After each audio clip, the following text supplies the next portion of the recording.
I'm obviously driving right now, so you're not going to get any eye contact today, which actually will just probably make you feel like how everyone feels when they speak to me, because I don't make eye contact with people in person.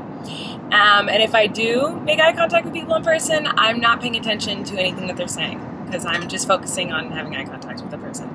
Anyway, I wanted to do a little stream of consciousness chat with you guys while I'm driving right now, because I'm driving to my new place.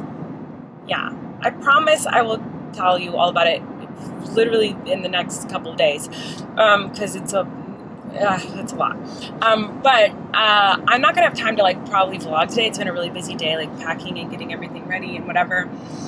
And so I'm not gonna have time to edit anything. So that's why I was like, I'll just do a stream of consciousness video. Plus, when I'm driving, I'm alone right now because Eric's driving his car and I'm driving the van full of stuff. And the babies and Flynn are with my friends and my parents in LA while we go and get the house all ready with all of our stuff. Oh my God, I just keep burping. Anyway, so this is what you're gonna get today. No editing, or if there is editing, it will be very minimal. And just me kind of just chatting with you guys for a minute while I drive, because I'm driving alone. And honestly, my biggest enemy on this wonderful earth is silence, and being alone in silence is literally my worst nightmare of anything you could ever imagine, because my brain is having 100 conversations at once. And so when I am in silence and the only thing I can hear is my brain talking, it's very overwhelming and I get really stressed, and that's when I start to kind of make up stories in my head. So first I'll think about all the things I need to do, and I'll make a list in my head, but then I'll forget the list that I made in my head. So then when I'm okay, I'm going to start doing those things, I've already forgotten all the lists, but then I know there's a long list of things that I needed to do because I thought about all the things I needed to do. So I know there's a long list, but I've already forgotten them all. So if I'm not capable of writing it all down because I'm, driving, then I just get really overwhelmed because I'm oh, there's all this stuff I have to do, but I'm already forgetting all the stuff that I have to do, and it's very overwhelming. So that's one thing.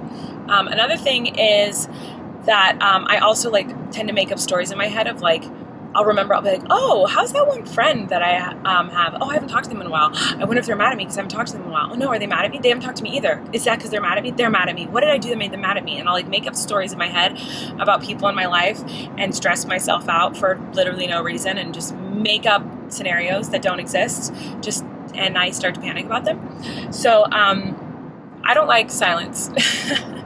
It's too loud in my head when it's quiet. Does that make sense? So that's why I always have I'm always editing and cooking and have a TV show on and doing a craft with the kids. I'm always doing 100 things at once, because it keeps it quiet in my head. Or if I do have, or if the house is always just loud, there's always lots of people around. That's why I'm most comfortable when there's a lot of people around and lots of family people. I'm comfortable with family and friends around, making lots of noise. I really enjoy that, and it gives me lots to focus on because I can hear all the conversations going on around me and try to pay attention to everything happening at once. Anyway, but in the car, the only option is to listen to music or a podcast, which I'm not capable of listening to podcasts. I tune out like that immediately. By the way, all of these things I'm mentioning right now are completely derived from my ADHD, and I never knew that until I got diagnosed and learned more about ADHD, but apparently all of these things have to do with that. And listening to podcasts, I can pay attention for a couple minutes and then my interest goes away completely and I can't hear, it's I can't hear anything it's saying all of a sudden. It's reading a book. I have to read a page 100 times before I actually recognize what I just read. That was how I was in school. When a teacher was talking, or in church, if the pastor was talking, it was bloop. It just I didn't hear any of it. I have to have I have to see visuals to go along with the audio. You know what I mean? In when I was learning how to spell and stuff, in vocabulary class or in English class, when we did vocab tests and stuff, just hear if a teacher was just said a word predicament.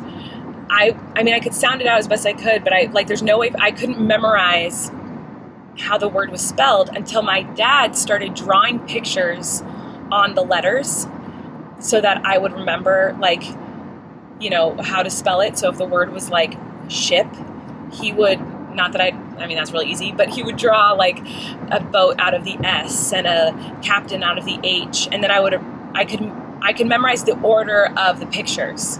So even if it had nothing to do with the word, like if it was a picture of a ball and a candle and a man eating a taco, I'd remember the order of the pictures that I saw, and then I could remember what the letters were. Does that make sense? Anyway, I don't know how to explain that any better than I just did. So I'm going to move on from that topic. But the last vlog I posted, I'll be posting a vlog before this one, but the vlog I posted about Gus getting his hair cut, I felt like really bad about shaving him, because I was like, I don't know, is that like mean to shave off all his fur? Like, I know it'll be good for him because he had a lot of fur. Like, he had so much freaking fur, and we'd get him groomed, but we've never gotten his hair cut before. Like, they've like de-shedded him or whatever, like the undercoat, but we've never gotten his hair cut, and he's always had so much freaking fur. And right before he got his hair cut, he did have like a tiny mat on his back, like one little tiny matted part that we couldn't brush out because he wouldn't let us touch him. And so like I knew that he needed to be shaved because I knew that like we needed to get that mat out, and the vet was like, we can just shave him here, it'll be easy. And he said they give cats and dogs lion cuts all the time, but part of me felt like bad. I was like, oh no, is that like, will he be cold? Like, I was like worried about it. I was like, I don't think cats are supposed to be shaved. Like, I was kind of worried about it. But all the comments, first of all, most of the comments on that video were like, oh, my long-haired cat gets the line cut all the time and he loves it. A vet was like, we do this all the time for feisty cats. We'll put them under and then shave them because they're too feisty to be groomed. And I didn't know how common it was for cats to get that haircut.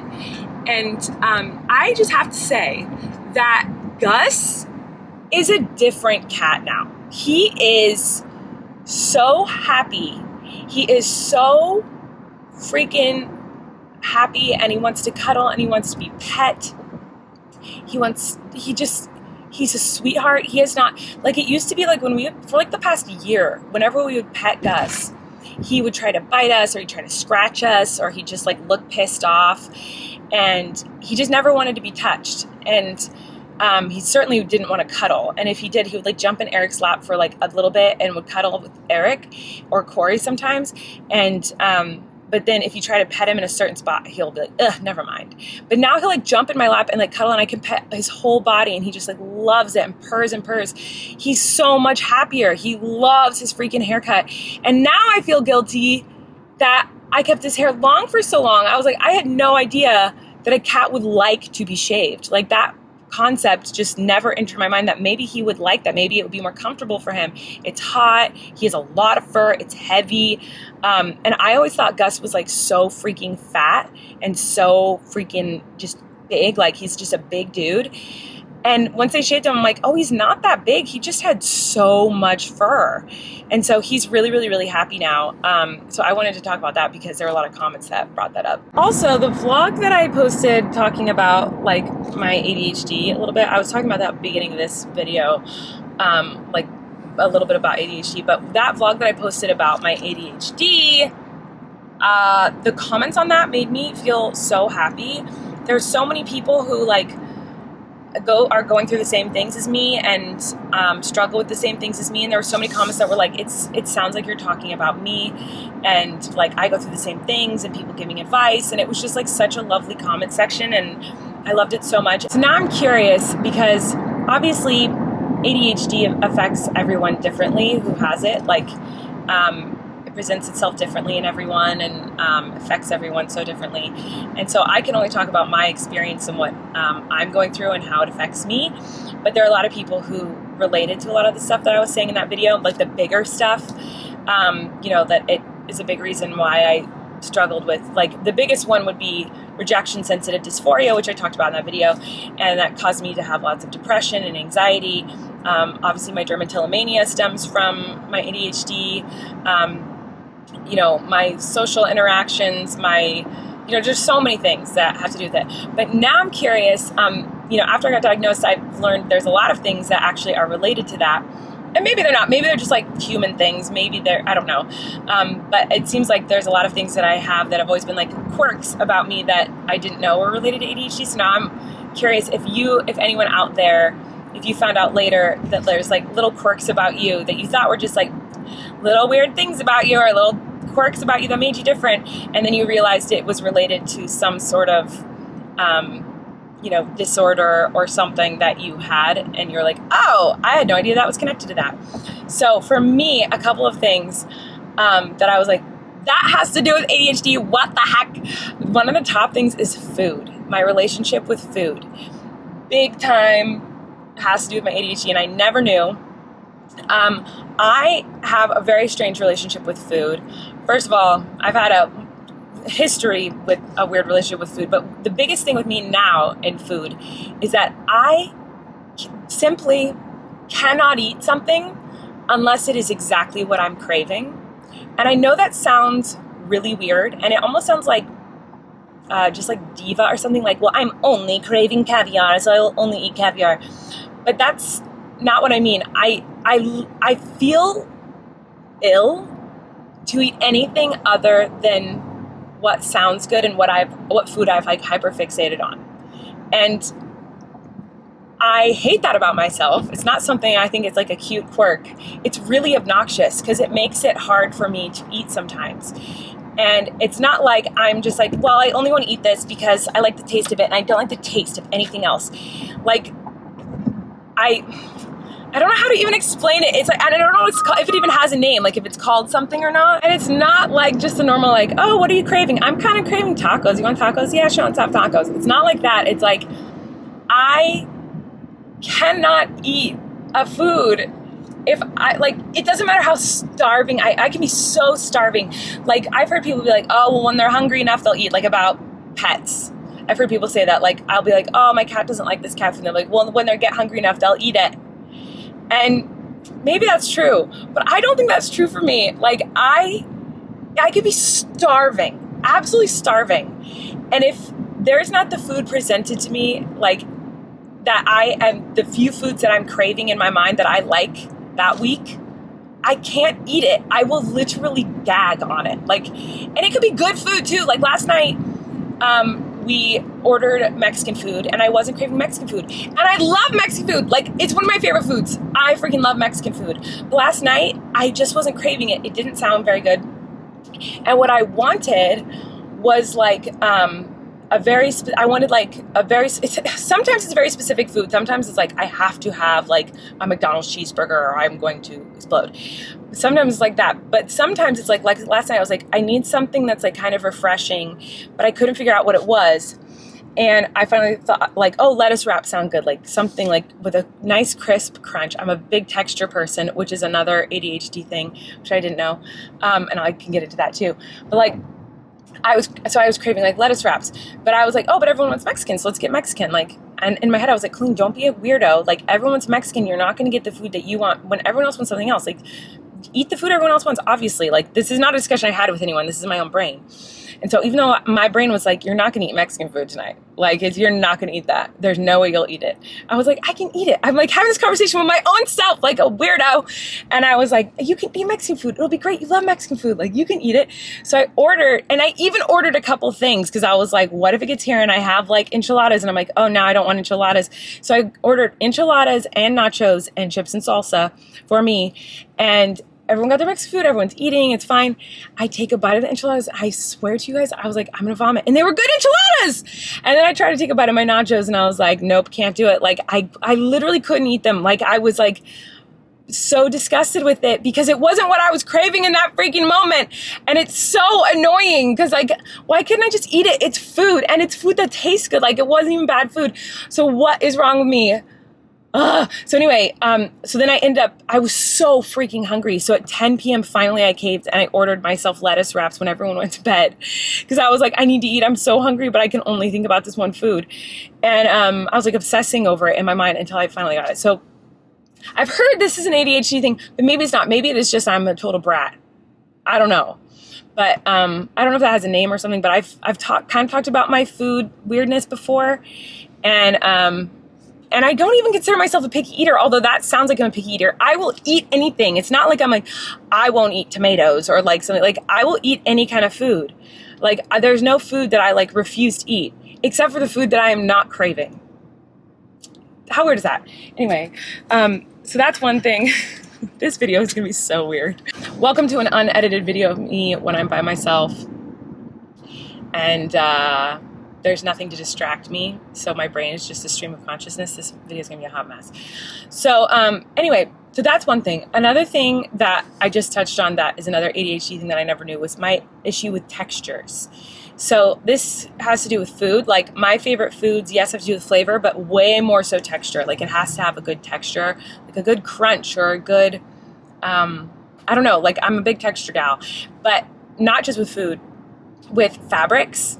There are certain types of fabrics that like make me cringe. Like, my body physically goes like if I touch it. And I thought everyone was like that. Maybe everyone is. But as I've gotten older, I've talked about this to people, been like, oh, I hate that kind of material. It makes me like have the heebie-jeebies. And I've had people be like, what are you talking about? And I'm like, are you kidding? That material feels horrible. Like, why would you touch that material? I can't have a shirt made out of that material. Or like, there's certain types of blankets that like, ugh, they like literally make me want to throw up. There's, just certain textures that like really gross me out. Obviously, you guys know I don't like stickers. Like, really thin stickers are what gross me out, which is why I don't like the apple stickers that go on like fruits, like apple stickers. I don't like them at all. They make me actually gag. And it's because of how thin. I've realized in more recent years, I'm like, I think it's because it's so thin. Because any type of like thin sticker, or I don't know, it just really, it feels gross. Like, so I was wiping the baby's, butts the other day because I was changing her diapers. And there's like a little like flap of like, kind of like a sticker kind of a thing on top of the wipes, like the hole where you pull the wipes out of from to keep them fresh. And that came off and like got stuck to me. And I gagged. I was like, ugh, like I heaved. I was by myself. I wasn't doing it to be dramatic for anyone around me. Like, I should have a weird thing with like really thin, sticky materials. But is that weird? Anyway, apparently a texture thing is like a neurodivergent thing as well that I didn't know. What are other little things that have to, and I'm curious if anyone else has these things, or if you guys have little things that you didn't know were related to some sort of disorder or something unique about you. And I've been like this since I was born, by the way. Like, sand at the beach, like since before I could talk, my mom said she would take me to the beach and I wouldn't let a speck of sand touch me. And if a piece of sand touched me, I would like cry. I would sit on the beach with all my feet and my hands up in the air, like, like so disgusted by sand. Before I could talk, I've always been like certain textures, and Maisie is like that. Maisie touches certain blankets or certain things and she'll recoil. She'll be like, like she hates the feeling of certain textures. And I'm like, oh my God, you're just like me. I was like that when I was a baby. So there's that. Out of sight, out of mind is a big issue with me. I know that's like just a thing for a lot of people, but I'm very much an in the moment person. Like, I don't really think too much about the past, and I don't really think too much about the future. I think about what's happening right now in this moment. And because of that, I'm a out of sight, out of mind. You could be my absolute literal best friend in the entire world, and I love you more than anything. And if you're not around, you don't talk to me and I don't talk to you, I could not talk to someone or not see someone for years and not think anything of it. And then I'll see them again and be like, oh my God, we're best friends. And like think no time has passed. And this has caused issues for me big time in relationships, in friendships in particular, because obviously that is not how everyone is. And so, and it doesn't mean that these people aren't special to me, but for like, if they're out of sight, out of mind, it doesn't mean they're not special to me. It doesn't mean I don't love them. It doesn't mean I don't consider them a best friend and like would die for them and I adore them with my whole heart. It's just, that's how my brain works. Like, if it's not right there in front of me, I forgot it existed.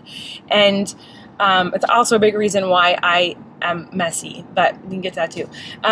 And so this has caused issues for me because like, I'll be really, really close with someone and be like total besties with them. And then they'll go off and do their thing and I'm doing my thing and I don't contact them. And it's not because I don't love them or I don't miss them. It's just like, it has nothing to do with them. It has nothing to do with anything negative about them. I love them so much. I just like, it goes bloop and just, they're not in front of me anymore. So they're out of my mind because that's how my mind works, not, against my will.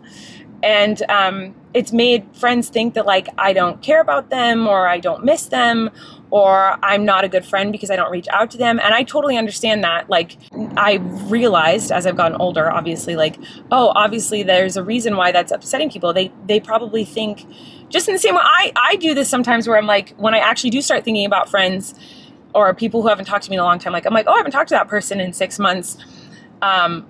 I'm like, oh no, what if they're mad at me? What if they're upset with me? What if they hate me? What did I do to make them mad at me? So like, I get that way. And so I'm like, oh, they probably think that I don't care about them or that I'm mad at them or that I did something to them. So now I have to make a very, very conscious effort to like, every couple weeks, I'll be like, hey, think about your friends. Who have you not talked to in a while? Who should you reach out to and say hi to? Or I'll like go through my text messages like once every couple months and be like, wait, which of these text messages did I forget to respond to? What friends have I not spoken to in a long time that I should like check in with? And that's something that's really, really hard for me to do. But anyway, that's something that I struggle with a lot. Out of sight, out of mind. Like I literally, and I have other friends who are the same way as me. So like I have friends who I haven't seen in years, but next time I see them, it'll seem like no time passed and we're best friends. And like neither one of us will feel slighted or upset that we haven't spoken to each other. Anyway, so that's something else that is from ADHD that I didn't know was ADHD. And that also has to do with how, like, why I'm so messy is I'll see something on the floor and be like, oh my God, my pants are on the floor. I left my pants on the floor. I should pick those up. And I can literally, it happens this fast. I will turn my head and see something else. Like, oh, my toothbrush isn't where it goes. I need to put that toothbrush away. And I'll put the toothbrush away and I've already forgotten about the pants. It gets really frustrating because I can be very, very messy because of this. I forget things that I definitely should not forget to do. That's why lists are really good for me to help me.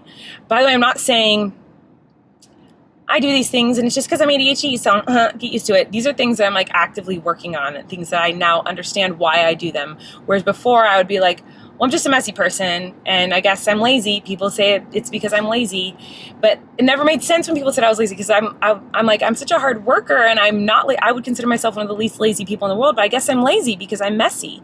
Or, I guess I am a bad friend, even though I love my friends so much and I would do anything for them. I guess I am a bad friend. Like I would kind of beat myself up and give myself the labels that other people gave me, lazy and whatever, when in reality it was like symptoms of ADHD and just how my brain worked. But I'm not using that as an excuse. Like now I know what the issue is and so I can actively try harder to like overcome those things and be better about them using tools that help people with neurodivergent brains. And so anyway, those are just a few little things that I'm trying to think of any other like funny little weird quirks that like are from ADHD, but I can't think of any off the top of my head. I just talked for way too long about that. Oh my God. Anyway, leave in the comments below any things like that you didn't know were connected to that like now you're like, oh my God, that is so me. And again, these could just be things that are just human things. Maybe it's not connected to that at all. By the way, I've always seen this comment a lot whenever I talk about ADHD, and I saw one of the top comments on that video saying like, have you ever been checked out for autism? And I haven't, but I see that a lot because there are a lot of symptoms, I guess, that I have that correspond with that. And I have, there are a lot of people in my family who have autism. And so I'm curious if that's a part of my life as well, but I've never been tested for it. I wouldn't even know how to go about that. So I could look into it. I don't know. But that'd be kind of cool because then I could learn even more about like the way that my brain works, especially the eye contact thing, I guess. Like my struggle with eye contact is something that I've always had. Like looking at someone directly in the eyes is literally impossible. I don't know how anyone does it. It's crazy to me that people can just do that and then hear what the other person is saying. I cannot do that. If it looks like I'm looking you in the eyes ever and you meet me, I'm not. I'm looking right to the side of your eyes or in the middle of your face, or usually I look at people's mouth when I talk to them or to their side, like here. And if I do look you right in the eyes, I am concentrating so hard on looking at you in the eyes. That's very, very, very hard for me. It makes me extremely uncomfortable. And I think the only person in my life that I've ever been comfortable looking in the eyes, I think, is Eric and Flynn. I do it with Flynn. But that's something my therapist has worked with me a lot. She's like, every day, try your hardest to look your kids in the eyes, to look your husband in the eyes. And I do have to make a conscious effort. Like when Flynn gets really close to me and is talking to me, I'll be like, are you looking, I have to think, like, are you looking at him in his eyes? And then I'll realize that I'm not. And I'll like look him in his eyes and be like, oh my God. And it's so intense. It's so intense when you look someone in the eyes. Oh my God, it's so intense. Like, it like feels like a dagger in my heart when I look Flynn directly in the eyes. It's like so overwhelming in a wonderful way, but it's so vulnerable to me. And it feels it's so uncomfortable with anyone else. With Flynn or my kids or my husband, it feels powerful and intense. Like, I can't explain how intense it feels to look someone in the eyes. I don't know why that is for me, but I've seen a lot of people say that, like, that's a neurodivergent thing, and I never knew that until I got diagnosed. So anyway, I did not mean for this stream of consciousness video to just be about ADHD, so I'm going to change the subject. You know what, actually, I think I'm just going to end the video here because I've already been talking way too long. So I'm just going to go and sing musical theater now by myself in the car. So I love you guys. Goodbye.